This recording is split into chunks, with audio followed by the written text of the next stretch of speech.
অসুস্থতা একজন মানুষের জীবনে চলার পথে সৃষ্টি করে বাধা। নিজের শারীরিক বা মানসিক অবস্থা বিবেচনায় সম্পূর্ণ সুস্থ থাকতে অনেকেই জানেন না তার কি করা উচিত। তাই স্বাস্থ্য বিষয়ক নানা সমস্যার পরামর্শ এবং সমাধানের পথ বাতলে দিতে আমাদের সাপ্তাহিক আয়োজন হেলথ কেয়ার ডায়াগনস্টিক সেন্টার নিবেদিত স্বাস্থ্য কথা। প্রতি শুক্রবার এই অনুষ্ঠানে থাকে স্বাস্থ্য বিষয়ক নানা আলোচনায়। স্টুডিওতে থাকেন একজন বিশেষজ্ঞ চিকিৎসক। আজকের আলোচনার বিষয় গ্যাস্ট্রিক সমস্যা নির্ণয় ও চিকিৎসা। এই প্রসঙ্গে আজ আমাদের সাথে আলোচনায় যুক্ত হয়েছেন বাংলাদেশ মেডিকেল বিশ্ববিদ্যালয়ের উপাচার্য এবং ইন্টারনাল মেডিসিন বিভাগের চেয়ারম্যান অধ্যাপক ডাক্তার মোহাম্মদ আবুল কালাম আজাদ। দর্শক, আপনাদেরও সুযোগ রয়েছে স্ক্রিনে দেখানো নাম্বারে ফোন করে চিকিৎসকের পরামর্শ নেবার। আপনাকে স্বাগত জানাচ্ছি আমাদের আজকের অনুষ্ঠানে। পেটের গ্যাস, আমি যদি বলি গ্যাস্ট্রিক বলেই মানুষ আসলে বেশি পরিচিত, বলে যে গ্যাস্ট্রিকের ব্যথা, যেখানেই ব্যথা হয় না কেন বলে গ্যাস্ট্রিকের ব্যথা। মানে এই পেটের যে কোনো গ্যাস আর গ্যাস্ট্রিক কি এক জিনিস? ধন্যবাদ আপনাকে। আমরা বিভিন্ন স্টাডিতে দেখা যায় যে বাংলাদেশের মানুষ যখন বলে যে বাংলাদেশ মানে আমরা বলে থাকি ডিসপেপসিয়া, একটা কমন টার্ম বলে থাকি। ডিসপেপসিয়া কি? পেটের মধ্যে গ্যাস হতে পারে, পেটের মধ্যে বুটবাট করতে পারে, পেটের মধ্যে পেইন হতে পারে, অল আর ডিসপেপসিয়া। এটা যখন উপরের পেটে হয় আমরা বলি আপার জিআইটি কজ, আর একটা হচ্ছে নিচের দিকে যখন হয় তখন লোয়ার জিআইটি কজ। তো যেহেতু গ্যাস্ট্রিকের কথা আপনি বললেন, আমি আপার জিআইটি কজগুলো রিলেটেডই আমি আলাপ করব। বিভিন্ন স্টাডিতে বাংলাদেশে দেখা যায় যে 20 to 40% পর্যন্ত কোনো স্টাডি দেখা যাচ্ছে যে দে আর সাফারিং ফ্রম ডিসপেপসিয়া, আর কোনো জায়গাতে দেখা যাচ্ছে 60% পর্যন্ত মানুষ ডিসপেপসিয়াতে আক্রান্ত। প্রশ্ন হচ্ছে ডিসপেপসিয়া কেন হয়? বাংলাদেশে মানুষের একটা কমন বিলিভ হচ্ছে ডিসপেপসিয়া মানে আমার গ্যাস্ট্রিক হয়ে যাচ্ছে, কিন্তু তা নয়। আসলে ডিসপেপসিয়ার কারণের মধ্যে হতে পারে কি, আপনি খেয়াল করে দেখেন, যখন আমরা ওভার স্ট্রেস থাকি, মন খারাপ থাকে বা খুব পারিবারিক সামাজিক রাজনৈতিক টেনশন থাকি, তখন দেখবেন পেটে বিভিন্ন রকম ডিসকমফোর্ট হচ্ছে। But this is not the gas. আপনি শুধু সহজ ভাষায় যদি আমরা চিন্তা করি, যখন আমরা পরীক্ষা যাব তখন কিন্তু ঘন ঘন আমরা কিন্তু ওয়াশরুমে যাই, টয়লেটে যাই, তার মানে এটা কি পরীক্ষা? এটা হচ্ছে টেনশনের জন্য হয়। আচ্ছা, তারপর আমি যদি দেখি কেউ খাবারটা খুব ধীরে ধীরে খান, তাদের দেখেন সমস্যা হয় না। কেউ খুব তাড়াতাড়ি করে খান, তখন কিন্তু তার ডিসপেপসিয়া ডেভেলপ করতে পারে, হঠাৎ করে স্টোমাকটা ডিস্টেন্ডেড হয়ে যায়। আপনি যদি মনে করেন যে খুব বেশি পরিমাণে ফ্যাটি অ্যাসিডযুক্ত ফ্যাটি অ্যাসিড দিয়ে আপনি তৈলাক্ত খাবার খাবেন, আপনি আজকে পুঁইশাক দিয়ে ভাত খাবেন, হ্যাঁ, দেখবেন যে আপনি খুব শান্তিতে আছেন। আপনি দেখবেন যে তেলের কাচ্চি বিরিয়ানি খাচ্ছেন, প্রচণ্ড তেল দেওয়া, দেখবেন যে খুব অস্বস্তি লাগতেছে, ঘামাচ্ছেন, পেটের মধ্যে খুব ডিসকমফোর্ট। তার মানে এটা তো গ্যাস নয়, এটা হচ্ছে ওই খাবারের জন্য এটা কনসিকুয়েন্সটা। আপনি যখন খুব স্পাইসি ফুড খাবেন, আপনি যখন গ্রিজি ফুড খাবেন, বিভিন্ন মিউনিস দেওয়া খাবারগুলো খাবেন, এগুলো কিন্তু ডিসপেপসিয়া তৈরি করবে। আমরা কিন্তু কেউ অনেক সময় বিভিন্ন ব্যথার ওষুধ খাই বা বিভিন্ন রকমের আমরা ওষুধগুলো খাই, যেমন ব্যথার জন্য যেমন আমরা মেথোট্রেক্স বা বিভিন্ন ওষুধ, এগুলোতে কিন্তু পেটে কিন্তু ডিসপেপসিয়া করতে পারে, বাট এগুলো কিন্তু গ্যাস্ট্রিক নয়। আচ্ছা, নেক্সট হচ্ছে যদি দেখেন, আমরা গ্যাস্ট্রিকটা আমি শেষে আসবো, সবার শেষে আমাদের অনেক সময় গল ব্লাডারে পাথর থাকে, এটার জন্য কিন্তু একটা ডিসপেপসিয়া হতে পারে। আমরা এসে বলি কিন্তু দিনের পর দিন ওষুধ খেয়ে যাচ্ছে, গ্যাস্ট্রিক ওষুধ খেয়ে যাচ্ছে, কিন্তু দিন শেষে দেখা গেল গল ব্লাডারের পাথর, নট অনলি পাথর থেকে ক্যান্সার পর্যন্ত টান নিয়ে যাচ্ছে, তখন ধরা পড়লো। তার মানে গল ব্লাডারের পাথর হলে ডিসপেপসিয়া হতে পারে। আপনার এখানে যদি কোনো প্যানক্রিয়াসের কোনো কারণ হয়ে থাকে তাহলে ডিসপেপসিয়া হতে পারে, তীব্র ব্যথা থাকবে। শুধু তাই না, ইভেন কমন যেটা প্রবলেম যেটা হয় আমাদের ইনফিরিয়র এমআই বলি, হার্টের কারণ যেটা বলি, হার্ট অ্যাটাক যেটা হয়, ইনফিরিয়র এমআই যেটা আমরা বলি, আমরা অ্যান্টেরিয়র পোস্টেরিয়র মানে ইনফিরিয়র, আবার অ্যান্টেরোল্যাটারাল বিভিন্ন ভাগ আছে এমআইয়ের মধ্যে, হার্ট অ্যাটাকের মধ্যে। ইনফিরিয়র এমআই যখন হয়, এই রোগীগুলো আমাদের কাছে আসি 2-3 ধরে গ্যাস্ট্রিকের ব্যথা, আসলে একটা হার্ট অ্যাটাক হয়ে বসে আছে। তার মানে এই এতগুলো কারণ সাথে রেফার্ড কারণ অনেক কিছু আসতে পারে। এই সবগুলো কারণ হচ্ছে কি আমরা বলি ডিসপেপসিয়ার কারণ। আপনি খেয়াল করে দেখবেন যারা স্মোকিং করে তাদেরও কিন্তু সবসময় একটা ডিসপেপসিয়া থাকে। তাহলে এই জিনিসগুলো যারা অ্যালকোহল নেয় তাদেরও ডিসপেপসিয়া থাকে। তার মানে they are all cause of the dyspepsia. এখন আমরা যদি চলে আসি, ইভেন শুধু তাই না, যাদেরকে ক্যান্সার হয়ে থাকে, ক্যান্সারগুলো কিন্তু এই ডিসপেপসিয়া নিয়ে আসে। তাহলে এতগুলো কারণের মধ্যে একটা ক্ষুদ্র কারণ হচ্ছে কিন্তু আমাদের আলসার। তাহলে আলসার কিন্তু যদি বলি বা পেপটিক আলসার ডিজিজ, অথবা এইটার সাথে রিলেটেড কিছুটা আমরা বলি ইরোশন হতে পারে, অথবা গ্যাস্ট্রাইটিসও হতে পারে। তাহলে এই যে ক্ষুদ্র একটা অংশ, এই অংশটা কিন্তু হচ্ছে আপনার আলসার। কিন্তু আমরা হচ্ছে কি বাংলাদেশে যে কোনো প্রবলেম হলেই কিন্তু আমরা পেপটিক আলসারের জন্য আমরা প্রোটন পাম্প ইনহিবিটর নিচ্ছি। এবং আমরা যদি বাংলাদেশে ধরি যে ওষুধের দোকানে ডাক্তারের প্রেসক্রিপশন ছাড়া যে কটা ওষুধ সবচেয়ে বেশি বিক্রি হয় তার মধ্যে কিন্তু প্রোটন পাম্প ইনহিবিটর। এবং এটা কিন্তু যে কোনো কোম্পানি বাংলাদেশে দেখেন একটা কিন্তু বিশাল মার্কেট কিন্তু এই প্রোটন পাম্প ইনহিবিটর দখল করে রয়েছে। শুধু তাই নয়, এটা কিন্তু মিসইউজ অ্যান্ড অ্যাবিউজ অ্যান্ড আমরা যে বলা হয়ে থাকে সবসময় হেলথ সেক্টরে চিকিৎসা করতে গিয়ে মানুষ কিন্তু গরিবে যাচ্ছে বলছে। আমার একটু প্রশ্ন রয়েছে, আমি একটু করতে চাই আপনাকে। এই যে অস্বস্তি হয় এটা কিন্তু আসলে মানে গ্যাসের ব্যথা না, কিংবা এটা গ্যাস হতে পারে, গ্যাসের হতে পারে, গ্যাস আর গ্যাস যদি অস্বস্তি হয় আমি হয়তো তৈলাক্ত খাবার খেয়েছি, তাহলে সেই ক্ষেত্রে কি এটা আমার গ্যাসের প্রবলেম? নো, না, গ্যাসের প্রবলেম না, মানে গ্যাস্ট্রিকের প্রবলেম না, ডিসপেপসিয়া এটা। কারণ কি গ্যাস্ট্রিক, আমরা বলি গ্যাস্ট্রিক আলসার, এই গ্যাস্ট্রিক আলসারটা কিন্তু গ্যাস থেকে নয়। আচ্ছা, পাকস্থলীর ল্যাটিন নাম হচ্ছে কিন্তু গ্যাস্ট্রাম। আচ্ছা, তো যেহেতু মেডিকেল সায়েন্সের একটা সময় ছিল আমাদের বলে থাকি যেটা ইবনে সিনা, প্রথম কিন্তু মেডিকেল সায়েন্স শুরু হয়েছে কিন্তু মুসলমানদের হাত দিয়ে, ইবনে সিনা। পরে যত মেডিকেল ডেভেলপমেন্ট সব কিন্তু ছিল কিন্তু আপনার কিন্তু এই যে গ্রিক যেটা, তো ওদের যে এই যে গ্যাস্ট্রাম, এই গ্যাস্ট্রাম টার্মটা কিন্তু হচ্ছে গ্যাস্ট্রিকের, ওদের নাম ওরা গ্যাস্ট্রাম বলে। তো গ্যাস্ট্রাম থেকে হচ্ছে গ্যাস্ট্রিক আলসার। আচ্ছা, গ্যাস্ট্রিক আলসার ব্যথাটা আসলে কোন সময় তাহলে হতে পারে, মানে ব্যথাটা কোন পর্যায়ে? আপনি যদি পেটটা যদি গ্যাসে ডিসপেপসিয়া হয়ে যায়, যেমন আমি যদি বলি অ্যারোফেজিয়া যাদের আছে, অনেকে দেখবেন আপনার কাছে এসে আত্মীয় স্বজন বলে আমার সারা শরীরে গ্যাস, তারা কি করবে দেখবেন হাত নাড়াচ্ছে, করে গ্যাস বের করে দিচ্ছে, এদিকে গ্যাস বের করছে, গ্যাস বের করছে, মাথা নাড়াচ্ছে, গ্যাস বের করে দিচ্ছে, এটাকে আমরা বলি অ্যারোফেজিয়া। মানে কি পাকস্থলীতে একটা ব্যাকটেরিয়া থাকে যেটার নাম হচ্ছে হেলিকোব্যাক্টার পাইলোরি। এখানে আমাদের কিন্তু লোয়ার জিআইটিতে কিন্তু গ্যাস হয়। আপনি খেয়াল করবেন একটা ইঁদুর মেরে আপনি পুকুরে ফেলে রাখবেন, ডুবে যাবে, দুদিন পর কিন্তু সেটা কিন্তু ভেসে উঠবে। একটা মানুষকে খুন করে ফেলে রাখা হয়, দুদিন পর কিন্তু ভেসে ওঠে। কেন ভেসে ওঠে? আমরা সবাই জানি ওই ব্যাকটেরিয়ার পচন হয়। ব্যাকটেরিয়া যে নির্গত করে মানে ডাইজেশনের পরে সেটা করে একটা ল্যাকটিক অ্যাসিড, যেটা আপনার জন্য ভেসে ওঠে, এটা কিন্তু গ্যাস। আমরা সেই জন্য যখন গুরুপাক খাবার খাই আমাদের সবাই কিন্তু পেটে গ্যাস হয়, কিন্তু উপরের পেটে যে গ্যাসটা, সেই গ্যাসটা হচ্ছে কিন্তু এই যে আমরা কান এবং প্লেনে উঠলে কী করি আমরা চকলেট খাই, কেন? কারণ এখানে একটা ইউস্টেশন টিউব থাকে, এইটা ঢোক গিললে এটা খোলা থাকে, যে জন্য প্লেনে আমরা খাই। তো আমি যখন কথা বলছি আমি কিন্তু কিছুক্ষণ পরপর ঢোক গিলছি, এই ঢোকের সাথে সাথে কিন্তু বাতাসটা পেটের মধ্যে ঢুকে গেল। তার মানে এই যে গ্যাস হয়ে কিন্তু যারা অ্যারোফেজিয়া বেশি বাতাস খায়, সাইকোলজিক্যাল, এটাও একটা সাইকোলজিক্যাল প্রবলেম, তাদের কিন্তু পেটটা সবসময় ফোলা থাকে। আবার যাদের কনস্টিটিউশন তাদের কিন্তু পেট ফোলা থাকে। এবং খাওয়ার সময় যারা ঘন ঘন পানি খায় তাদের ক্ষেত্রে তাহলে তো প্রবলেম হতে পারে, ডেফিনেটলি প্রবলেম হবে, কারণ এটা তো ডিস্টেন্ডেড হয়ে যাচ্ছে, তার পেটটা তো ডিস্টেন্ড হয়ে গেলে তো ডিসকমফোর্ট হবে, পেইন হবে একটা। আচ্ছা, সে ওষুধের বিষয়টা তো আসবোই, তার আগে আরেকটু জানতে চাই আপনার কথার প্রসঙ্গ ধরেই। আপনি বললেন না যে হার্ট অ্যাটাক হয়ে গিয়েছে, দেখা গেল যে এখানে ব্যথা, কিন্তু আসলে মূলত হার্ট অ্যাটাক হয়ে গিয়েছে। তো হার্ট অ্যাটাক না হলেও কি এখানে ব্যথা হতে পারে না? পারে। যেমন আমরা বলি যে এখানের যে ব্যথাটা, এখানে ব্যথাটা কমন কারণ কি? একটা হতে পারে এখানে থাকে কি, এখানে থাকে ইসোফেগাস বা খাদ্যনালী, নিচের দিকে থাকে পাকস্থলী, উপরের দিকে থাকে একটু left lobe of the liver, আর এখানে থাকে আমার হার্ট, আর পিছনে যদি থাকে ভার্টিব্রাল কলাম। তার এই রোগগুলোর আর আরেকটু যদি উপরে থাকে তার ট্রাকিয়া। তাহলে এই যে আমি যে আমাদের শরীরের অঙ্গগুলো বললাম, এই অঙ্গের যে কোনো একটার যদি কোনো প্রদাহ বা ক্যান্সার বা কিছু যদি হয় তাহলে কিন্তু ডিসপেপসিয়া হতে পারে। এবং আর একটা কিন্তু বড় কারণ হচ্ছে ডিসপেপসিয়া বাংলাদেশে কিন্তু আমরা বলি গার্ড, গ্যাস্ট্রোএসোফেজিয়াল রিফ্লাক্স ডিসঅর্ডার, যাদেরকে ওই যে খাবারের পর মুখে একটু চুকার ঢেকুরের মতো চলে আসে বা খাবারটা উপরের দিকে চলে আসে, এটা আমরা বলি যে হজম হয় না অনেক সময়, কমন ভাষায় বলে এটি ডিসপেপসিয়া, হজম হচ্ছে না বা ডিসপেপসিয়া আমরা বলে থাকি। কিন্তু ওই বারবারই বলছি ক্ষুদ্র অংশ হচ্ছে আমাদের গ্যাস্ট্রিক বা মানে আমরা বলি gastric ulcer or duodenal ulcer করে থাকে, খুবই সামান্য একটা অংশ। কিন্তু অন্যান্য বিষয়গুলোই পরিধিটা আসলে বড়, অনেক বড়, অনেক বড়, অনেক বড়।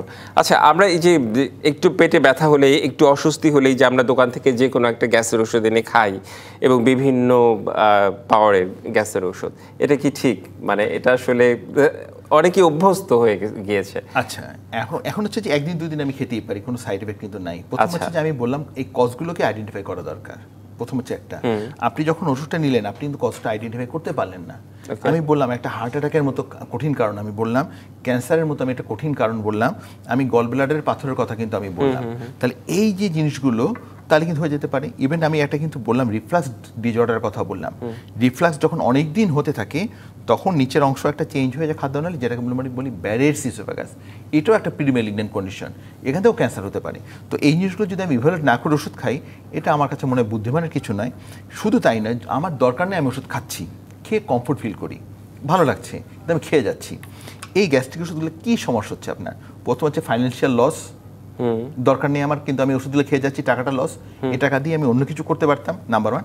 নাম্বার টু, যখন লং টার্ম আমি যখন প্রোটন পাম্প ইনহিবিটর খাই, এ কী করে খাদ্যের মধ্যে যে পাকস্থলীর মধ্যে অ্যাসিড থাকে, আমি এখন একটা কিছু খাবো, সাবান দিয়ে আমি হাত ধুলাম, বাট সব কিছু তো ধোয়া সম্ভব না, ধুলাবালি ব্যাকটেরিয়া থাকে, এই ব্যাকটেরিয়াটা যখন পাকস্থলীতে যায়, পাকস্থলীর যে অ্যাসিড সেই ব্যাকটেরিয়াটাকে মেরে ফেলে।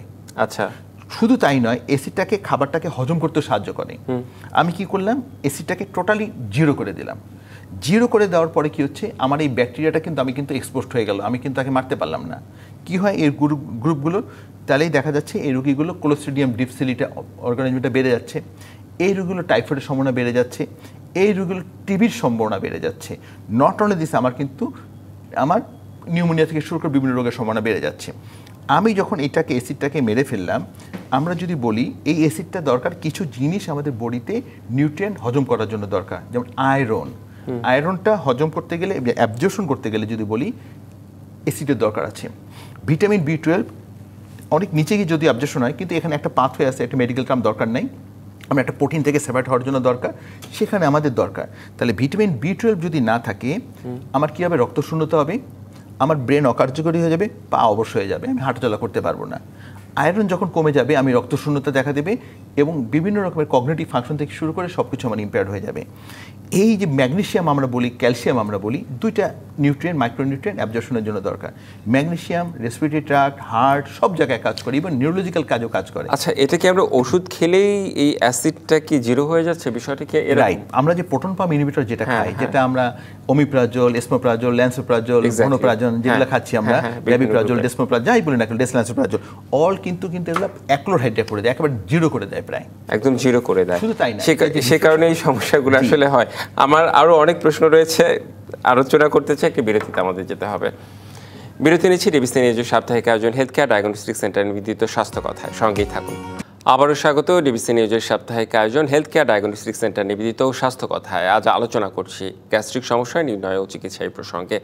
আমাদের সাথে আজ আছেন বাংলাদেশ মেডিকেল বিশ্ববিদ্যালয়ের উপাচার্য ও ইন্টারনাল মেডিসিন বিভাগের চেয়ারম্যান অধ্যাপক ডাক্তার মোহাম্মদ আবুল কালাম আজাদ। আপনাকে বিরতির পর আবারও স্বাগত জানাচ্ছি।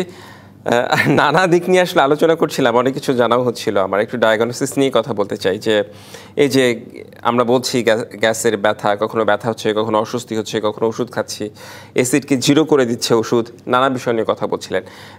আসলে মূল প্রবলেমটা আমরা কিভাবে বের করব?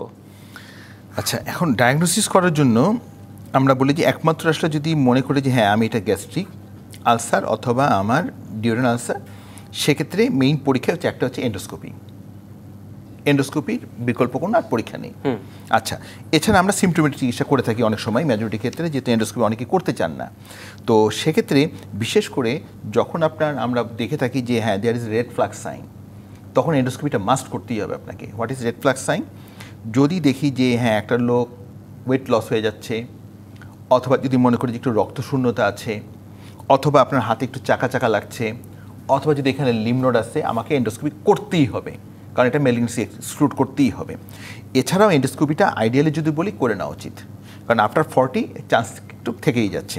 আচ্ছা, এইটা আমি করে নিচ্ছি। অথবা যে রোগীগুলো হাই রিস্ক পিপল, যেমন আপনার যারা ব্যথার জন্য ব্যথার ওষুধ খাচ্ছে, যারা স্টেরয়েড খাচ্ছে, এখন অনেক কানেকটিভ কোন ব্যথার জন্য ব্যথার ওষুধ? আমাদের যেমন বাত ব্যথা, যেমন রিউমাটয়েড আর্থ্রাইটিস থেকে অনেক বাত আছে। যে একটা হচ্ছে যে আমার বয়সের জন্য গিরায় ব্যথা, যেটাকে আমরা বলি অস্টিও আর্থ্রাইটিস, কোমরে ব্যথা, হাঁটুর ব্যথা, পিঠে ব্যথা, মসজিদে গেলে দেখবেন চেয়ার টেবিলে বসে নামাজ পড়ছে, তো এইটা হচ্ছে আমরা বলি অস্টিও আর্থ্রাইটিস। অস্টিও আর্থ্রাইটিসের ট্রিটমেন্টে আমরা সবসময় বলি always try to avoid NSAID, ব্যথার ওষুধ অ্যাভয়েড করার চেষ্টা করবেন। সেক্ষেত্রে প্যারাসিটামল অথবা ট্রামাডল হাইড্রোক্লোরাইড অথবা গরম সেক বেস্ট ট্রিটমেন্ট। আচ্ছা, নেক্সট হচ্ছে কিন্তু কিছু বাত আছে যেখানে আপনি যদি চিকিৎসা না করেন, আপনার হাত পাগুলো দেখবেন যে ভেঙে বিকলাঙ্গ হয়ে যায়, সেগুলোকে ট্রিটমেন্ট করতে হয়। এই যে ওষুধগুলো যখন খাচ্ছে, এই ওষুধের জন্য স্টেরয়েড দিতে হয়, এই জন্য ব্যথার ওষুধ পেইন কিলার দিতে হয়, তাদের কিন্তু অনেক সময় আলসার ডেভেলপ করতে পারে। তাহলে আমাদের এই গ্রুপগুলোকে আমাকে এন্ডোস্কোপি করতেই হবে। আচ্ছা, নেক্সট হচ্ছে আমার যখন সিমটমটা যখন কোনোভাবে ভালো হচ্ছে না করতে হবে, কিন্তু রুটিন হচ্ছে করা উচিত। এখন হচ্ছে আলসারের একটা বড় কারণ হচ্ছে হেলিকোব্যাক্টার পাইলোরি নামে একটা ব্যাকটেরিয়া, যেটা বাংলাদেশে প্রচণ্ড, যার ইনসিডেন্স প্রিভিলেন্স যদি বলি অনেক হাই। আচ্ছা, এটা কেন হয়?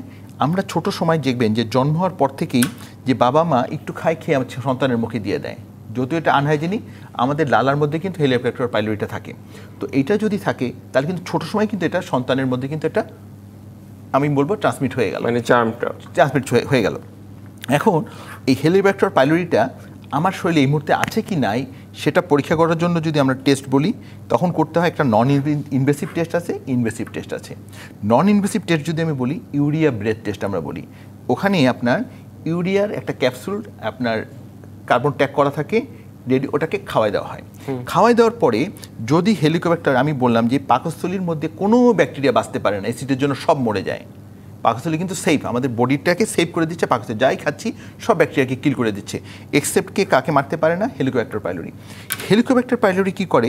ইউরিয়াটাকে ব্রেকডাউন করে কার্বনটাকে ব্রেক করে কার্বন ডাইঅক্সাইড তৈরি করে, যেটা শ্বাসের মাধ্যমে বের হয়ে যায়। ওটা দিয়ে যদি আমি পাওয়া যায় তাহলে বুঝবো যে হ্যাঁ এখানে আমার হেলিকোব্যাক্টার পাইলোরি আছে, আমি এটা ট্রিটমেন্ট করব। কী ট্রিটমেন্ট দিতে হয়? অ্যান্টিবায়োটিকের কোর্স দিতে হয়। এখানে 2টা অ্যান্টিবায়োটিক সাথে গ্যাস্ট্রিক ওষুধ দিয়ে কোর্স করতে হয় আমাকে একটা। নেক্সট হচ্ছে যে ইউরিয়া ব্লাড টেস্ট যদি না করি, আমি এন্ডোস্কোপি করে একটা আলসার পেলাম বা আলসার নাও যদি পাই, কারণ হেলিকোব্যাক্টার পাইলোরি কিন্তু একসময় ক্যান্সার তৈরি করে, এটা গ্যাস্ট্রিক ক্যান্সারও করতে পারে। আমাকে বলি যে লিম্ফোমা থেকে শুরু করে মলটাম অনেক ক্যান্সার তৈরি করতে পারে। মানে আলসার থেকেই তো ক্যান্সার না, কিন্তু হেলিকোব্যাক্টার পাইলোরি আলসার না করেও ক্যান্সার করতে পারে। আচ্ছা, না করেও ক্যান্সার করতে পারে। এবং ক্যান্সার থেকে আলসারটা হবে তখন। আলসার থেকে কখনো ক্যান্সার হয় না, ক্যান্সার শুরু থেকেই ক্যান্সার। আচ্ছা, আলসার কখনো ক্যান্সারে কনভার্ট করে না, এটা কিন্তু আমাদের মনে রাখতে হবে। Ulcer never convert into cancer, cancer from the very beginning cancer. আচ্ছা, আমরা অনেক সময় বলি না যে অনেক সময় খাওয়া দাওয়ার অনিয়ম হলে দেখা যায় আমরা ব্রেকফাস্ট করি না, আমরা একবার দুপুরে খাই, কখনো কেউ রাতে খায় না। এই যে অনিয়মের কারণে আসলে এই ধরনের প্রবলেমগুলো কি হতে পারে? না, সকালের ডায়েটটা তো ডেফিনেটলি হচ্ছে আমাদের বলি, যদি মেডিকেল সায়েন্সে বলি সকালের ডায়েট আপনাকে নিতেই হবে। এটা স্কিপ করা ভেরি ব্যাড থিং, স্বাস্থ্যের জন্য খারাপ। কারণ আমরা বলি সকালে আমরা নেব মেজর মিল, দুপুরে মেজর মিল, রাত্রে গেলে গিয়ে আমরা স্কিপ করবো, খুব হালকা একটা লাইট, হালকা লাইট খাবার নেবো। দিস হচ্ছে সায়েন্টিফিক। এখন আপনি খাবার স্কিপ করলে না করলে সাথে ইউজুয়ালি হওয়ার কোনো কারণ নেই, এটাতে হওয়ার কোনো কারণ নেই। তো এখন আমরা বলছিলাম হেলিকোব্যাক্টার পাইলোরি, আর বাংলাদেশে একটা খুব জনপ্রিয় পরীক্ষা হচ্ছে হেলিকোব্যাক্টার পাইলোরি অ্যান্টিবডি টেস্ট করা হয়, আইজিজি টেস্টটা করা হয়। এখন আমি যে বললাম বাংলাদেশে ছোট জন্ম হওয়ার পর থেকেই কিন্তু আপনার আমার শরীরে হেলিকোব্যাক্টার পাইলোরিটা হয়ে যাচ্ছে। যখন এটা হয়ে যাচ্ছে আইজিজিটা পজিটিভ আসলো, যখন আমার আইজিজি টেস্টটা পজিটিভ আসলো, ইট মে পারসিস্ট ফর লাইফ লং, এটা আপনার শরীরে সবসময়। এখন আমার যখন রুগীরা নিজেরা গিয়ে এই পরীক্ষাটা করছে, করে গ্যাস্ট্রিক ওষুধ খাওয়া শুরু করে দিচ্ছে, অ্যান্টিবায়োটিক নিচ্ছে। তো এখন আইজিজি পজিটিভ মানে এইটা মানে এই না যে আমাকে একটা recent infection, it indicates it may be recent, it may be past. তো একবার যদি আইজিজি পজিটিভ হয়, ইউজুয়ালি এটা পারসিস্ট করে। সেক্ষেত্রে আমি বলবো যে এই পরীক্ষাটা বাংলাদেশের প্রেক্ষাপটে না করাটাই ভালো। আর আপনি যখন যাচ্ছেন ইউরোপিয়ান কান্ট্রিতে, আপনি যখন যাচ্ছেন মিডল ইস্টে, যখন যে দেশে এই যে আমাদের যে অভ্যাসটা মুখে খাওয়ানোর পর খাবার দেওয়াটা, যেটা বাইরের দেশে প্র্যাকটিস করা হয় না, একদমই হয় না। তার মানে সেই দেশে যদি আপনি হেলিকোব্যাক্টার পাইলোরি করেন, সেটার কিন্তু ইম্পর্টেন্স অনেক বেশি। তার মানে আমাদের বাংলাদেশের প্রেক্ষাপটে যদি বলি, এটা আপনার আমার করলে আপনার আমার পজিটিভ আসার সম্ভাবনাই বেশি। তো সেক্ষেত্রে এইটার প্রেক্ষাপটে বেশি মানে পুরো বেস করে বাংলাদেশের রোগীর এসে বলে এই দেখেন আমার একটা পজিটিভ, আমার গ্যাস্ট্রিক আছে, চিকিৎসা করেন। তো এটা মনে হয় না করাটাই মনে হয় আমার দৃষ্টিতে হচ্ছে শ্রেয়। যে আমরা একটা বড় বিষয় নিয়ে আলোচনা করছিলাম, জাস্ট একটু ঘরোয়া ট্রিটমেন্টের ব্যাপার থাকে না, একদম সংক্ষেপে। পেটে অস্বস্তি হলে কিংবা হয় না এরকম যে ব্যথা হলে প্রাথমিকভাবে কি করা উচিত, কিংবা খাওয়া দাওয়ার বিষয়ে কোনো পরামর্শ আছে কিনা? আমি একটা বারবারই বলছিলাম যে গ্যাস্ট্রোএসোফেজিয়াল রিফ্লাক্স ডিজঅর্ডারটা কি? খাবারের আল্লাহ আমাদেরকে সব জায়গায় একটা দরজা দিয়েছে। মুখের দাঁত, আমরা যদি নিচের দিকে বলি পায়খানা রাস্তায় অ্যানাস থাকে, প্রত্যেকটা জায়গায় একটা আমাদের দরজা থাকে বা ভাল্ব বলি মেডিকেল সায়েন্সে আমরা। এই খাদ্যনালী পাকস্থলীর মধ্যে কোনো ভাল্ব নাই, 4টা জিনিস ভাল্বের কাজ করে। অনেক সময় কি করে অ্যাসিডটা উপরের দিকে চলে আসে, সময় স্বল্পতার কারণে আসলে আমরা বিস্তারিত বলে যাচ্ছি। চা কফি অ্যাভয়েড করতে হবে যাদের গ্যাস্ট্রিক থাকে বেশি, স্পাইসি ফুড অ্যাভয়েড করতে হবে, খাবার 1-2 ঘন্টা আগে পানি খেতে হবে, খাবার 2 ঘন্টা পরে পানি খেতে হবে। অনেক অনেক ধন্যবাদ আপনাকে আজকে। Thank you. Health care diagnostic centre নিবেদিত স্বাস্থ্য কথাই ছিল আমাদের আজকের আয়োজন, সঙ্গেই থাকুন।